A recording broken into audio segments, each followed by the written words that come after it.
C'est une actualité qui date d'août 2022, avec la 34e session de la commission mixte Cameroun-Nigeria tenue à Abuja.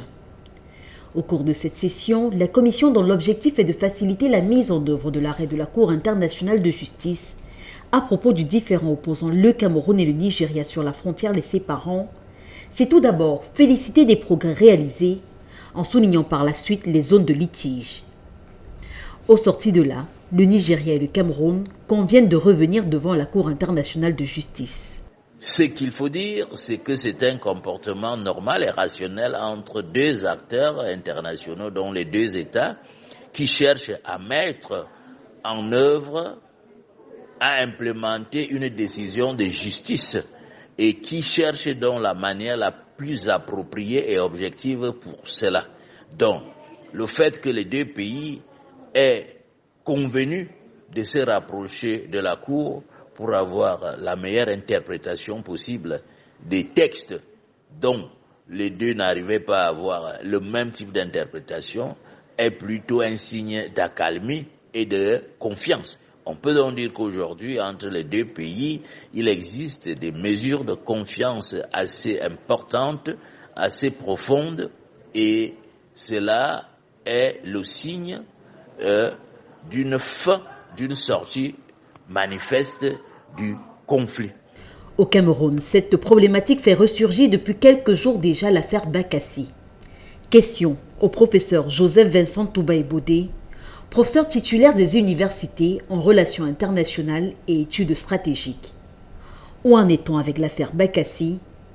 Y a-t-il un rebondissement qui pourrait inquiéter le Cameroun? Depuis l'arrêt de la Cour internationale de justice de 2002 mettant fin aux différends entre le Nigeria et le Cameroun sur la péninsule de Bakassi, suivi par l'accord de Grand-Trine de 2006 qui déterminait les modalités pratiques de mise en œuvre de l'arrêt de 2002, nous n'avons pas, à dire vrai, vécu une situation dont on pourrait considérer qu'elle est une menace de paix entre les deux pays. Selon le professeur Joseph Vincent Toubaï-Bodé, l'insécurité se vit toujours à Bakassi, une insécurité entretenue par les sécessionnistes camerounais et biafrais.